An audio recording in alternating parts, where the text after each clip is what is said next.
뉴스 집중 시작합니다. 우리가 경험한 가장 큰 지진이 났습니다. 그 생생한 현장 사진들, 또 주민들이 겪은 상황 많이 준비했습니다. 잠시 후에 자세히 전해드립니다. 그럼 먼저 취재기자를 연결해서 여진이 계속되는 상황, 그리고 지금까지 얼마나 피해가 있었는지 그 집계 상황을 들어보겠습니다. 자, 최건일 기자, 아직도 현장에서 여진이 계속되고 있습니까? 네, 늦은 밤부터 지금까지 여진은 계속되고 있습니다.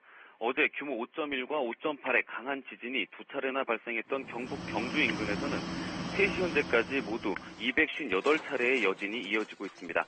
이는 관측이 시작된 이후 지진이 가장 많이 발생한 2013년에 93차례를 2배 이상 뛰어넘은 수치입니다.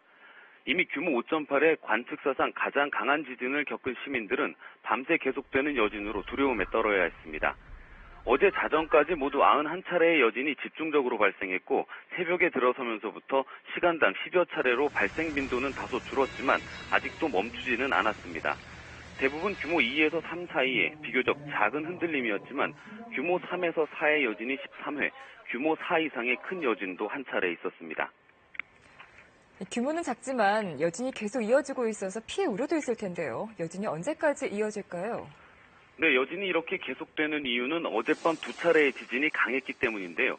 강한 지진으로 어긋난 단층이 새로 자리를 잡아가는 과정에서 여진이 많이 발생할 수밖에 없습니다. 기상청은 일단 이번 지진보다 더 큰 지진은 추가로 일어나지 않겠고 해일 피해도 없을 것으로 보고 있습니다. 하지만 지진의 규모가 상당히 컸던 만큼 여진은 앞으로 사나흘 정도 지속되고 규모는 점차 약해질 것으로 기상청은 전망하고 있습니다.